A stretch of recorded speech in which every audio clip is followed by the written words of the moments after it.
There we go. So now I can see the chat. All right. Hello, everyone, and welcome. So I just wanted to do kind of a quick unboxing video. So I got this instrument in the mail. It was one that I saw on eBay that was just so weird and bizarre that I just had to have it. Unfortunately, I got it for a really good price, actually. So this, from what I can tell, is a copy of a bass clarinet, most likely of one from the classical era. I haven't exactly found what specific instrument was copied to make this instrument, but it's pretty weird and bizarre. It's, I guess, let me open it up and I'll kind of explain more about it. So historically, the bassoon, the bass clarinet was in many ways intended to replace the bassoon, which wasn't really a great instrument at the time.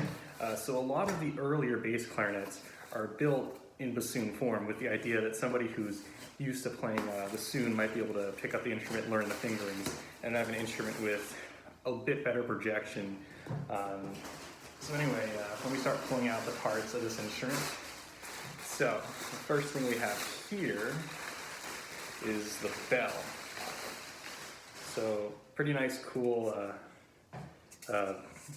brass bell. I think it's just like a trumpet bell or something, but still pretty cool. It's like unlacquered, so it's a really nice patina to it. All right, and here we have all the body joints all wrapped up. So you start pulling those out one by one. All right, so here we have the, whoops. Oh, I guess there's a cleaning rod in there. So here we have the upper joint, and it has a neck, a curved metal neck with a grenadilla wood mouthpiece receiver. I might actually replace this because it doesn't look very original. Grenadilla wood wasn't really used until the middle of the 19th century. Before I go any further, I just also want to see what mouthpiece will fit. I have a B-flat mouthpiece. That's a bit too loose, so that won't work. I have an alto clarinet mouthpiece. That's seems like it a little bit tight, but it seems like it should go on. I don't want to force it. And I also have a German basset horn mouthpiece. Yeah, that's it. Okay, so it's supposed to take a German basset horn mouthpiece. Interesting. So it looks like it's got, it does seem like it's an incomplete instrument. It's missing some keys. It only has a one register key in the back, but there's no A key or thumb hole. So I might have to add some keys or really figure out what exactly this instrument is. Yeah, it doesn't look anything like a modern bass clarinet. So like this is the boot joint. So it's literally like bassoon shaped. Let's see, so that fits in there. Yeah, so you can see you kind of play it like that. It's kind of like a 5-key classical clarinet. The spring tensions are really high. It's a really bizarre instrument. It's actually a lot smaller than I thought. It might not be a bass clarinet. It might actually be much higher, like an alto clarinet or something. But I guess we'll know when I play it for the first time. I'm kind of taking my time assembling it because I want it to warm up because it is a little bit cold outside, and I don't want to risk it cracking. Okay, so here's the extension section. So this would be the low E key, and I believe you have a hole for the thumb that would be low D. I think this would be, just closing this would be low C, and this would be C sharp, although I'm not sure, it may be different. A lot of the earlier classical bass clarinets actually went to low B flat, so it could potentially go that low. So yeah, I think that's the idea. It's kind of weird because you think if it's a clarinet, it should have a thumb hole, but obviously it looks like your thumb is supposed to control these keys in the back, so I'm not exactly sure. So, and put the bell in, and that's the complete instrument. It's very, very unusual. I'm not actually sure when this instrument was made. It does really look like a modern reproduction because it has like threaded screws and stuff, but it could be quite old actually. It could be like potentially decades old. So yeah, let me see exactly what pitch it's in.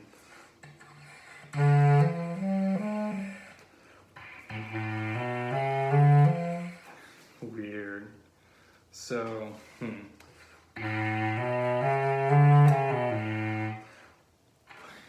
C keys down there. Fingering position is really weird. Oh,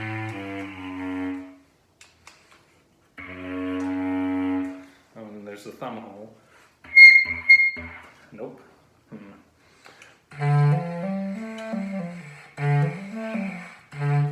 Okay, so given that the intonation is so rough, I'm guessing this neck is probably not the correct length. It's a very unusual instrument, so I'm probably not going to be able to figure out what pitch it's in until I get a correct neck made. But if I had to guess, I'm guessing it's probably an instrument pitched in the key of C. It would just make most sense. A very unusual instrument, though. I picked this up for about $560. I've always wanted kind of like one of the old, I've always wanted like a reproduction of one of the old classical bassoon-shaped bass clarinets, and I'm sure this instrument is going to need a lot of work, but it is just really cool. Let me try to play a little bit more.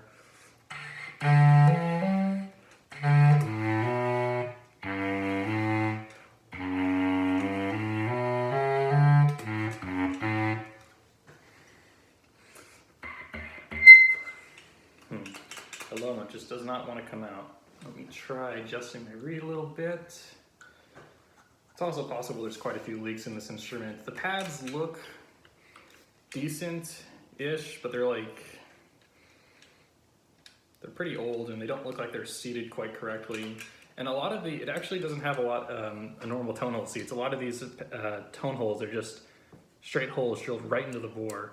There's no like flat surface, so it has like a really soft pads. So that might be part of the reason why I'm having trouble playing those lower notes. We try to play some upper notes.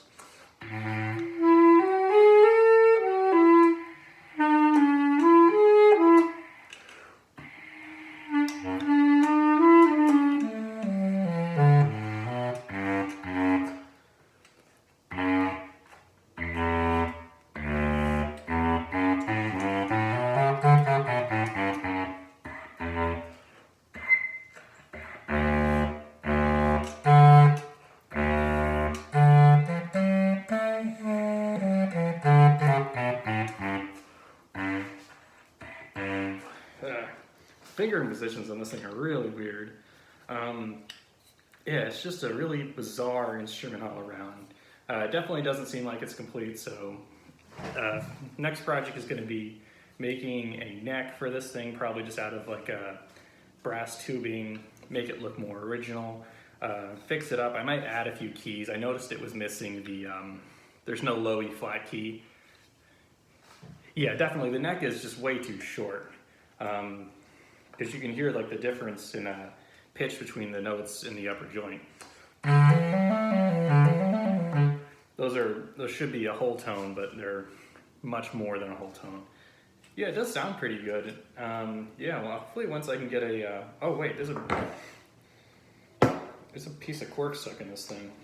How did I not notice that?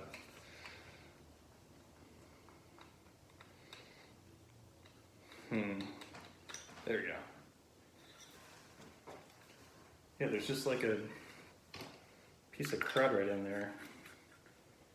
Yeah, that might be why I'm having some issues. All right, let's try it now. Hopefully that fixes a lot of the stuffiness, because it was really stuffy before. And it's weird how the neck doesn't even have any cork or anything. It just fits into the wood, which isn't great. I might have to carve out a socket. Oh yeah, much better. Okay, where's the C key? Yeah, the fingering positions are the weirdest part of this.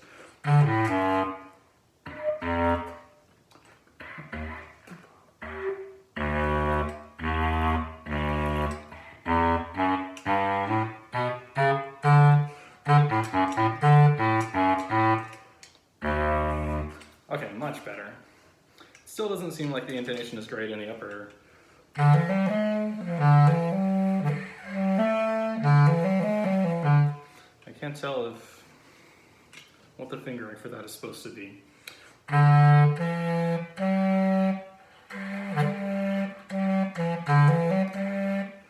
If I do like two fingers like on a tin whistle, it's a little bit more in tune, but yeah, it definitely seems like the neck is too short.